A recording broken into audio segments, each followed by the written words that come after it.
감사합니다. 네, 오늘 말씀 보겠습니다. 마가복음 12장 1절부터 12절까지입니다. 신약성경 75페이지 마가복음 12장 1절부터 12절까지 보도록 하겠습니다.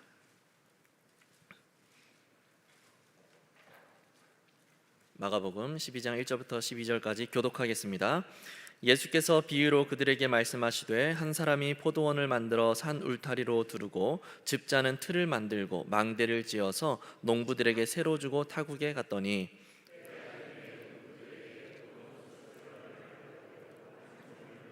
그들이 종을 잡아 심히 때리고 거저 보내었거늘 다시 다른 종을 보내니 그의 머리에 상처를 내고 능욕하였거늘 또 다른 종을 보내니 그들이 그를 죽이고 또 그 외에 많은 종들도 더러는 때리고 더러는 죽인지라.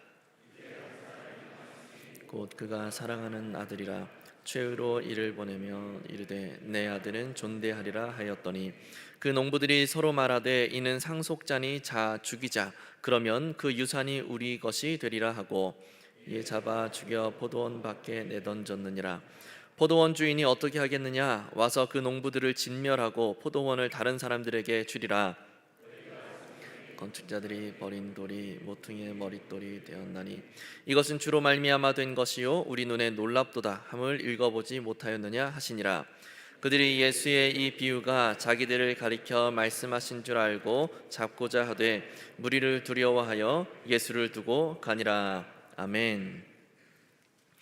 오늘도 식사 후 노곤한 정신을 깨우고 또 귀한 예배 자리로 나오신 우리 성도님들을 환영하고 축복합니다. 네, 앞에 계신 분들, 양옆에 계신 분들과 인사 한번 나눌까요? 잘 오셨습니다. 한번 인사 나누겠습니다. 네, 잘 오셨습니다. 강단에 상당한 미남이 올라와서 많이 놀라셨을 테지만 우리가 미남의 얼굴에 집중하지 마시고 말씀에 집중하면서 은혜 가운데 나아갈 수 있길 바랍니다. 제가 강도사로 중고등부를 섬길 때 한 학생과 마주 앉아서 신방을 하던 때였습니다.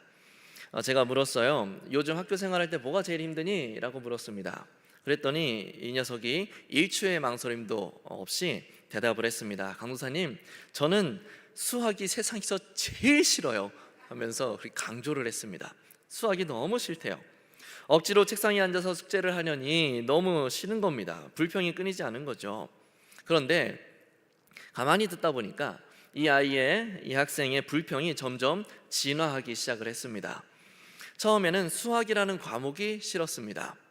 그 다음에는 왜 이렇게 숙제를 많이 내주시는 건지 모르겠습니다. 수학 선생님 너무 싫어요 하면서 수학 선생님이 싫답니다. 그러더니 살아가는데 아무짝에도 쓸모없는 이 수학을 왜 교과 과정에 넣는지 대통령이 참 이해가 안 갑니다 하면서 대통령을 원망을 했습니다. 그리고 그 불평의 최종 종착역이 어디였는지 아십니까? 강도사님, 하나님은 왜 수학을 만드셔서 나를 이렇게 힘들게 만드시는지 모르겠습니다 하고 하나님을 향해서 원망했습니다. 참 희한하지 않습니까? 시작은 사소한 수학 숙제에서 출발을 했습니다. 그런데 그 불평을 타고 근원으로 거슬러 올라가다 보니 결국 그 화살 끝에는 하나님이 계셨어요. 잘 생각해 보면 원리가 그렇습니다. 우리 안에는 묘한 죄성이 하나 숨어 있습니다. 내가 마땅히 감당해야 될 그 의무나 책임을 마주했을 때, 그리고 내 뜻대로 상황이 풀리지 않고 내가 그 의무와 열매를 맺지 못했을 때, 그럴 때 우리는 아주 은밀하게 하나님을 모든 것의 원인으로 그렇게 생각하면서 하나님을 향해 나를 세우게 된다라는 거죠. 불평과 합리화를 끊임없이 이야기하면서 정작 내가 해야 될 그 열매 맺는 일들을 하지 않는 그 핑계와 방법을 찾아내는 겁니다. 오늘 우리가 읽은 마가복음 12장에 등장하는 포도원의 이 품꾼들이 바로 그렇습니다. 주인은 때가 되어서 소출을 거두려고 종들을 보냈지만 이 품꾼들은 그들을 때리고 능욕했습니다.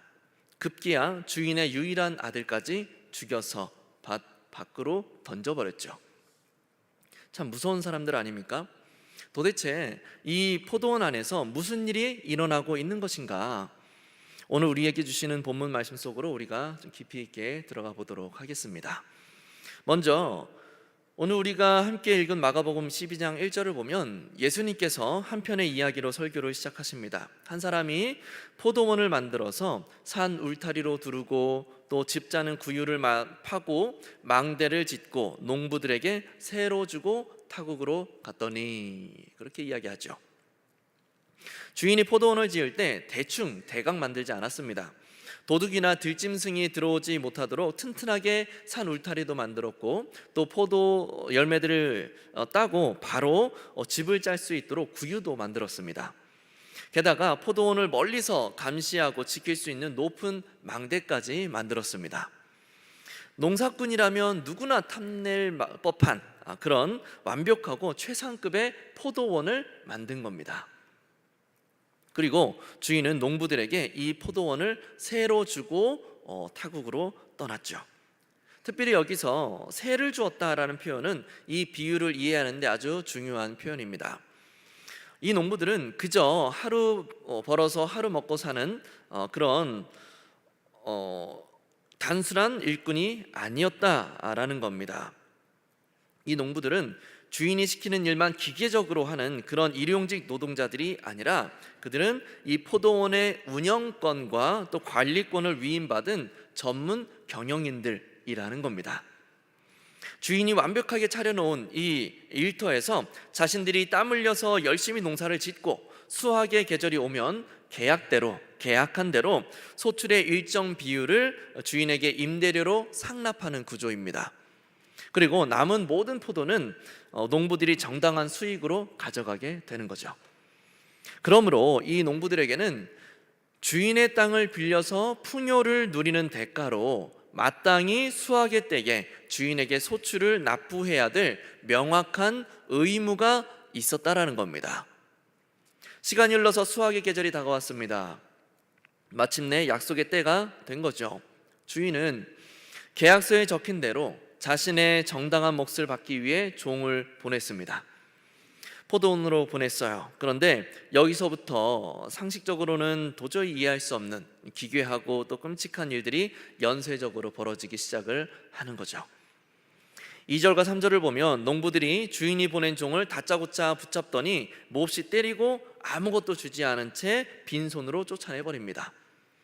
주인은 도대체 이게 무슨 일인가 매우 당황스러운 마음으로 다른 종을 보내죠.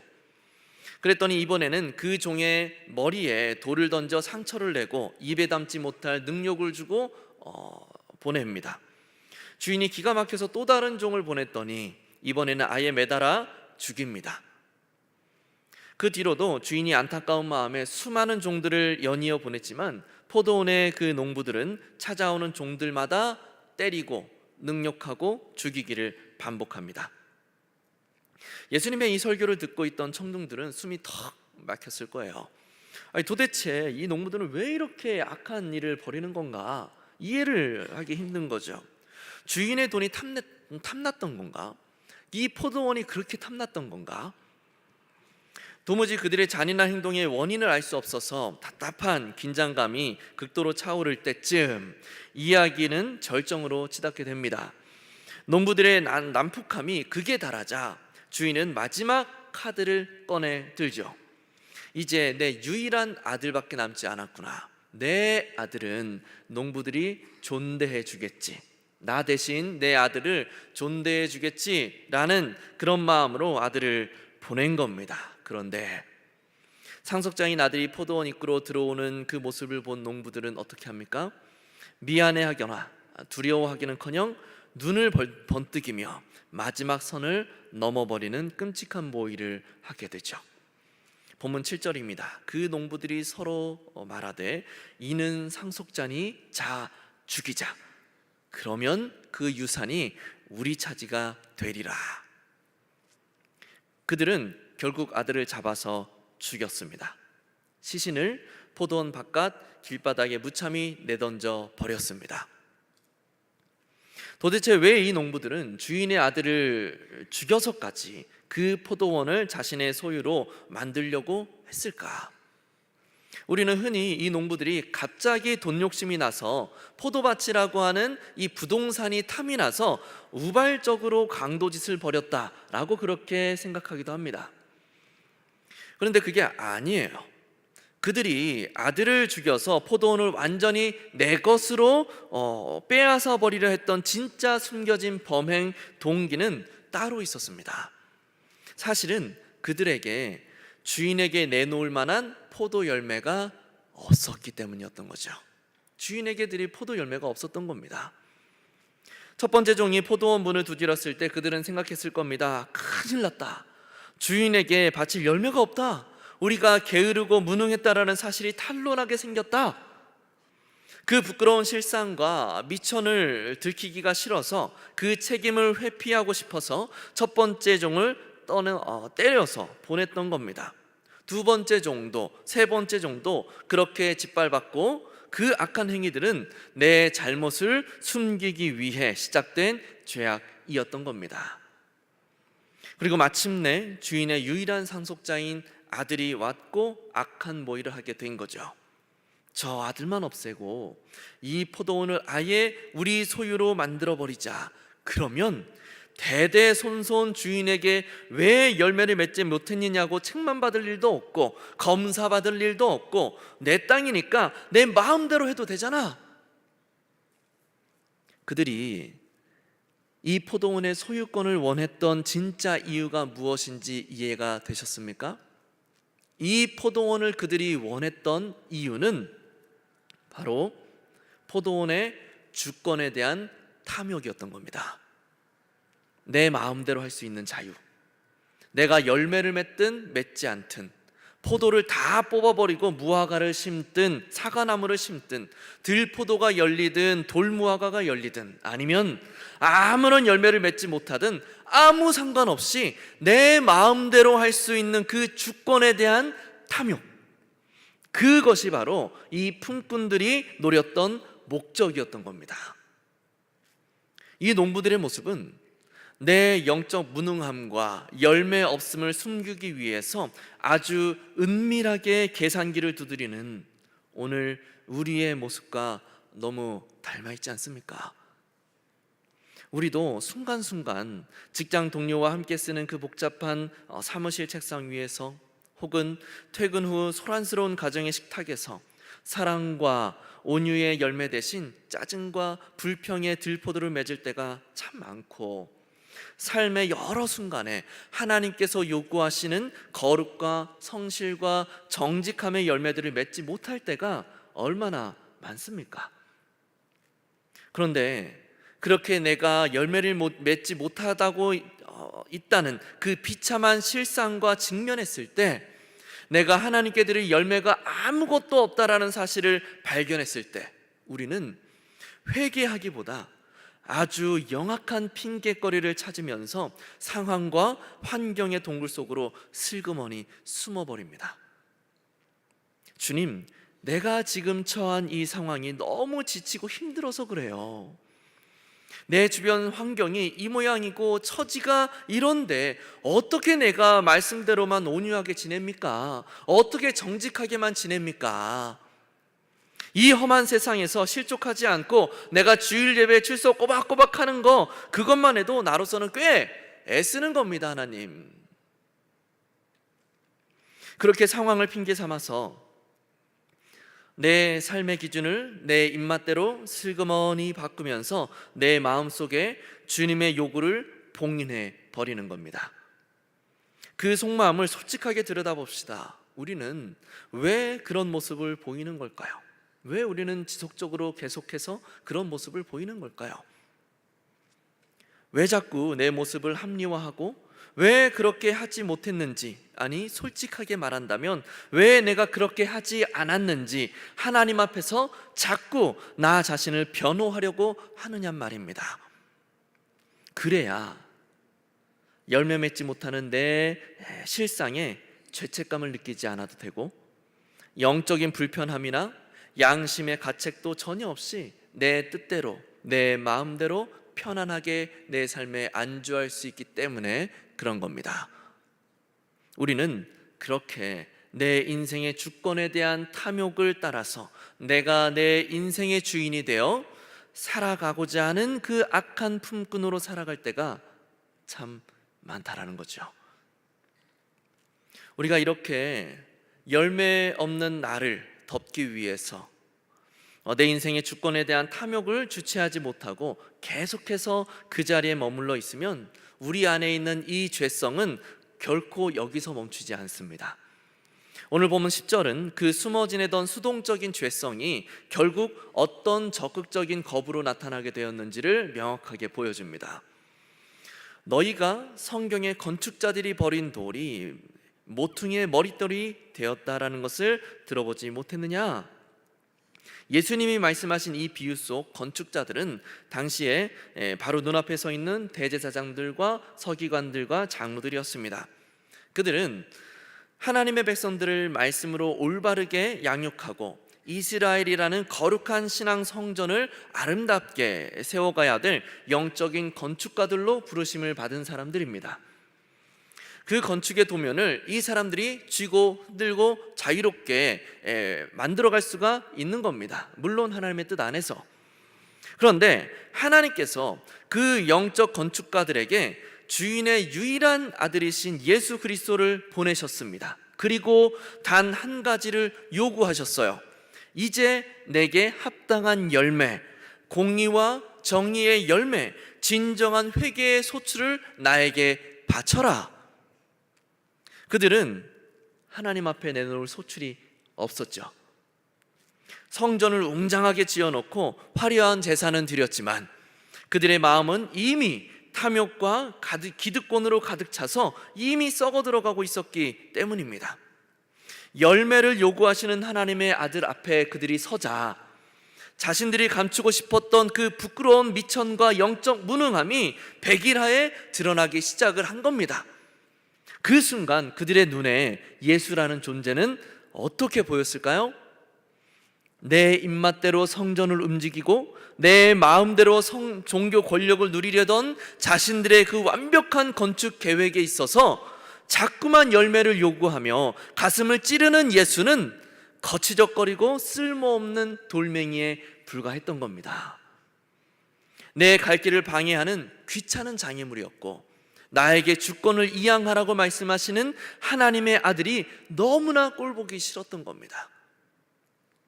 결국 그들은 자신들의 그 자율성과 기득권을 끝까지 지켜내기 위해서 내 인생의 주도권을 빼앗기지 않기 위해서 무서운 선택을 합니다.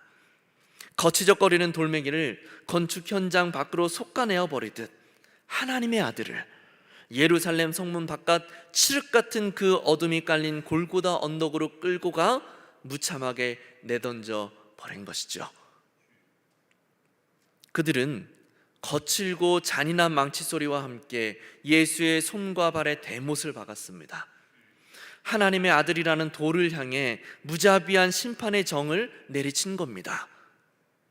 피 흘리며 처참하게 부서지고 완전히 버려진 돌멩이처럼 예수님은 그렇게 십자가 위에서 깨어지고 무참히 버려지셨습니다.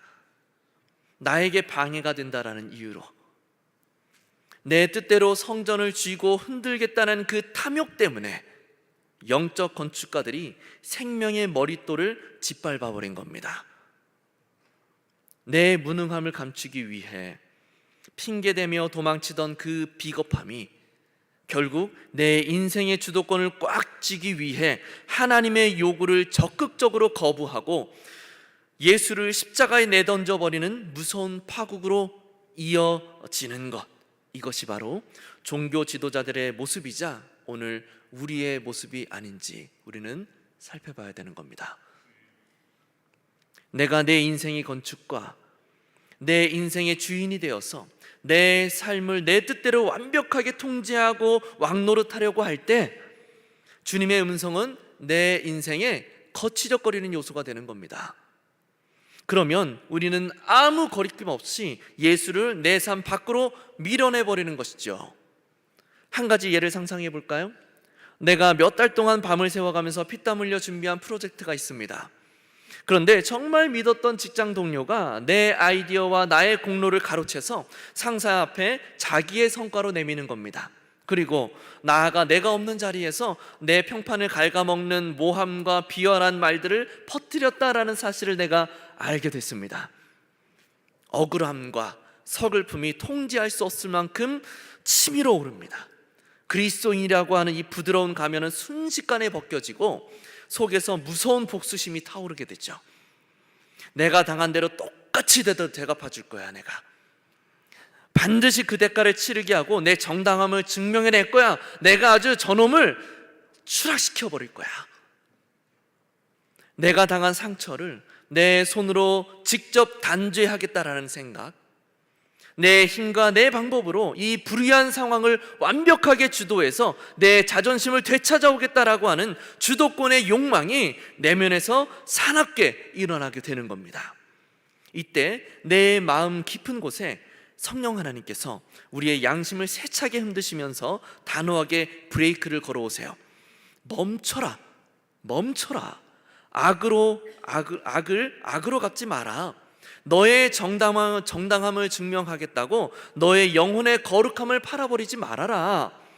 바로 지금이 내가 온유와 용서의 열매를 내 앞에 꺼내놓아야 될 소출의 때다. 바로 지금이 내 앞에 열매를 꺼내놓아야 될 때다 라고 우리에게 외치시는 겁니다. 그런데요, 성령 하나님의 그 말씀이, 성령 하나님의 그 음성이 우리 마음속에 악한 본성을 불러일으킨다라는 겁니다. 나를 살리는 주님의 그 복음이 은혜가 아니라 내 갈 길을 막아서는 거칠고 딱딱한 걸림돌처럼 느껴지는 겁니다. 주님, 이번만큼은 관여하지 마십시오. 저 인간을 용서하면 나는 무능한 패배자가 될 뿐입니다. 나의 주권을 침해하지 마십시오. 내 인생에 관여하지 마십시오. 지금 내 뜻대로 보복하고 주도권을 쥐고 싶은데 예수 그리스도라는 주인이 내 앞을 딱 막아서서 거룩한 열매를 요구하고 계시니 그분이 내 인생의 디딤돌이 아니라 내 속을 뒤집어 놓는 거치적거리는 장애물처럼 인식이 되기 시작을 하는 겁니다. 그러면 우리는 비유 속 대제사장들과 똑같이 행동하는 겁니다.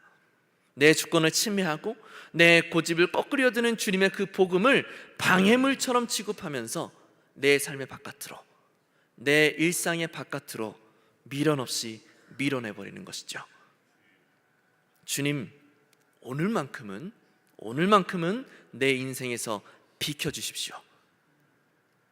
내 자존심과 내 통제권, 내 인생의 주권을 지켜내기 위해서 예수를 내던져버리는 겁니다. 내 연약함을 감추기 위해 핑계대며 도망치던 그 비겁함이 결국 내 뜻대로 내 삶의 왕 노릇하기 위해 예수를 밀어내는 파국으로 이어지게 되는 것입니다. 그런데 여기에서 상식을 뒤엎는 놀라운 하나님의 파격적인 은혜가 발견되게 됩니다. 당시 1세기 중동의 관습대로라면 주인을 거역하고 종들을 이렇게 때리고 모욕하고 또 죽인 농부들에게 당장 군대를 보내서 몰살시키는 것이 공의였고 당연한 상식이었습니다. 그때는 명예를 아주 중요하게 생각했기 때문에 그렇습니다. 그런데 오늘 본문에 등장하는 주인은 도저히 이해할 수 없는 행동을 합니다. 군대를 보내는 대신 자신의 유일한 아들, 가장 사랑하는 상속자를 무장 해제시킨 채 포도원으로 보내는 거죠. 성서학자 케네스 베일리라는 사람은 이 장면을 묘사하면서 파격적이고도 취약한 은혜라고 그렇게 표현을 했습니다. 주인이 왜 이렇게까지 하셨습니까?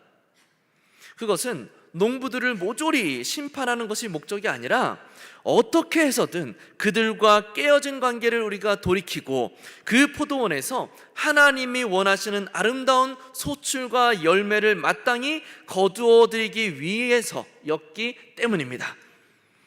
하나님은 당장이라도 심판의 군대를 보내서 나의 고집을 깨뜨리실 수도 있고 죄가 가득한 나의 삶에 심판을 이루실 수도 있습니다.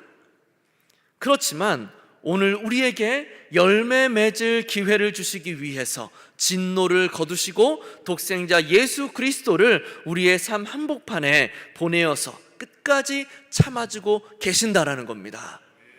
하지만 인간의 그 지독한 주권 탐욕은 그 놀라운 은혜 앞에서 어떻게 반응합니까? 결국 그 아들마저 십자가에 내던져 죽여버립니다. 결국 너무나 강팍한, 그래서 너무나 무서운 완악함이 발현되게 된 것이죠. 상식대로라면 하나님은 이 완악한 무리를 향하여서 그 부서진 돌을 가져다가 인간들의 머리 위에 내리치시면서 심판의 바위로 삼으셔야 했습니다. 그러나 하나님의 이 놀라운 은혜를 보십시오. 건축자들이 버린 돌이 모퉁이의 머릿돌이 되었나니 이것은 주로 말미암아 된 것이요 우리 눈에 놀랍도다. 하나님이 은혜를 이루었다라고 말씀하고 있는 겁니다. 여기서 말하는 머릿돌은 건물 꼭대기 정중앙에 마지막으로 끼워 넣는 최종 완성석입니다. 키스톤이라고 합니다. 키스톤. 건축가들이 모양이 이상하다라고 해서 이 건축에는 쓸모없어 라고 하면서 버려버렸던 돌멩이에요. 그 돌이 알고 보니 양쪽 벽과 지붕의 무게의 중심을 완벽하게 맞물려서 고정시켜주는, 건물을 무너지지 않게 꽉 잡아주는 유일한 왕관석이 되었다라는 겁니다. 우리는 내 뜻대로 살기 위해서, 내 삶의 주권을 내가 소유하기 위해서, 내가 왕이 되기 위해서 예수를 거치적거리는 돌 취급하면서 내 삶의 밖으로 밀어내 버렸지만, 하나님은 우리가 내버린 그 십자가의 예수를 우리 영혼과 인생 전체를 떠받치고 다스리는 가장 완벽한 주권의 머릿돌로 삼으셨다라는 겁니다. 인간의 실패마저도 당신의 선한 구원 계획을 성취하시는 도구로 역이용하셨다는 그 하나님의 완벽한 주권이자 은혜의 승리였던 겁니다. 우리는 일상에서 왜 하나님이 원하시는 거룩한 열매, 공의와 정직의 열매, 사랑과 베품과 관용의 열매를 맺지 못하는 겁니까? 왜 우리는 그 열매들을 맺어가지 못하는 겁니까? 그 이유는 명확합니다. 내가 내 인생의 건축가가 되어서 여전히 내 삶의 주권을 내가 꽉 쥐고 흔들고 있기 때문인 겁니다. 내가 주인이 되어 내 생각과 내 방법으로 모든 상황을 통제하려다 보니 내 삶에는 하나님이 원하시는 하늘의 열매 대신 내 기준에만 부합하는 합당하지 못한 소출만 가득 맺혀가게 된다라는 겁니다. 내가 중심이 되어서 내 인생을 경영해 가는 한 결코 하나님이 기뻐하시는 백성다운 열매를 소출해낼 수는 없습니다. 그때 우리가 내 인생에 거치적거린다면서 밀어내버렸던 그 머릿돌 대신 예수 그리스도께서 우리 삶의 중심에 다시 찾아오십니다. 그리고 우리에게 요구하십니다. 너의 인생의 경영권을 나에게 넘겨라. 내가 끝까지 쥐고 있으려는 삶의 주도권을 나에게 이양해라. 포도나무 가지가 나무에 붙어 있어야 열매를 맺을 수 있는 겁니다. 내 인생의 머릿돌 대신 예수 그리스도께서 내 주권을 온전히 그분께 이양하고 그분의 완벽한 다스림 아래 나를 고정할 때 비로소 내 힘으로는 결코 맺을 수 없었던 하나님 나라의 거룩한 열매들이, 아름다운 열매들이 내 삶에 이루어져 가게 되는 겁니다.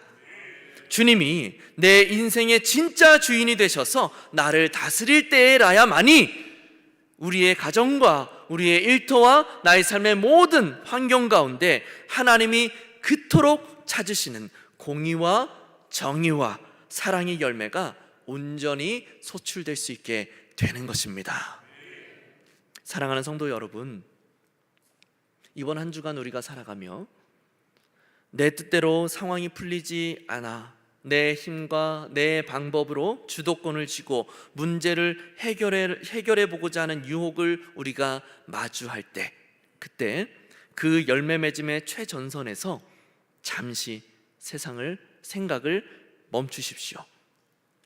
내가 내 인생의 건축가가 되어서 내 뜻대로 상황을 통제하고 나만의 계획을 세우려 했던 모든 시도를 그 순간 내려놓으십시오. 그리고 내 인생의 머릿돌 대신 주님 앞에 내 삶의 경영권과 주권을 정직하게 이양해 보십시오. 내 뜻과 계산대로 상황이 움직이지 않아서 인간적인 한계에 마주쳤을 때 한 문장의 고백을 믿음으로 선포하는 겁니다. 내 인생은 내 소유가 아니라 주님의 것입니다. 내가 내 인생의 주인이 되어서 합당한 소출을 내지 못하는 자리가 아니라 머릿돌 대신 주님의 그 완벽한 다스림 안에서 하나님이 원하시는 마땅한 열매들을 풍성히 소출해 갑시다. 오직 내 삶의 소유권을 주님께 온전히 내어드릴 때 비로소 참된 성전에 합당한 거룩하고 의로운 그 열매들이 우리의 평범한 일상생활 가운데 풍성하게 맺히기 시작할 겁니다. 우리가 버린 돌을 가져다 하나님 나라 성전의 머릿돌로 삼으신 그 하나님의 신비롭고 파격적인 은혜가 일평생 동안 우리의 삶과 우리의 가정과 우리의 일터 위에 가득하기를 소망하며 삶의 모든 주권을 주님께 기꺼이 내어드림으로 주님이 찾으시는 열매를 가득 소출해 갈 수 있는 우리 모두가 될 수 있기를 예수님의 이름으로 간절히 축복합니다. 기도하겠습니다. 사랑의 하나님, 내 뜻과 방법대로 삶을 경영하고자 합당한 열매를 요구하시는 주님의 그 다스리심을 밀어냈던 우리의 죄를 자복합니다. 그런 우리의 실패 속에서도 끝까지 참아주시고 우리가 버린 돌을 머릿돌 삼아주신 그 파격적인 은혜에 또한 감사합니다. 하나님, 삶의 모든 순간마다 내가 내 인생의 건축가가 되어 상황을 임의로 통제하려 했던 모든 시도를 내려놓길 원합니다. 내 뜻과 내 계산대로 상황이 움직이지 않는 열매 맺음의 그 최전선에서 내 인생은 내 소유가 아니라 주님의 것입니다 고백하며 기꺼이 삶의 주도권을 주님께 내어드릴 수 있는 주의 백성 되게 하여 주시옵소서. 내가 주인 되어서 합당한 소출을 내지 못하는 자리가 아니라 머릿돌 대신 주님의 완벽한 다스림 안에서 하나님 나라의 거룩하고 의롭고 아름다운 열매들을 풍성히 소출하게 하여 주옵소서. 우리 인생의 영원한 머릿돌 되시는 예수 그리스도의 이름으로 기도드리옵나이다. 아멘. 우리 같이 함께 말씀을 기억하며 찬송가 304장 그 크신 하나님의 사랑 찬양하겠습니다.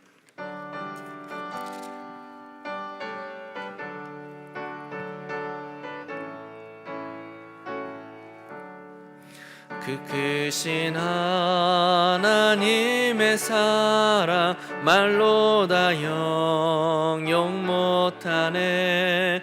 저 높고 높은 별을 넘어 이 낮고 낮은 땅 위에 죄범한 영혼 구하려 그 아들 보내사 화목제물 삼으시고 죄 용서하셨네. 하나님 크신 사랑은 증량 다 못하네. 영원히 변치 않는 사랑 성도여 찬양하세. 괴로운 시절 지나가고 땅 위에 영화 쇠할 때 주 믿지 않던 영혼들은 큰 소리 외쳐 울어도 주 믿는 성도들에게 큰 사랑 베푸사 우리의 죄 사했으니 그 은혜 잊을까. 하나님 크신 사랑은 증량 다 못하네. 영원히 변치 않는 사랑 성도여 찬양. 하늘을 두루마리 삼고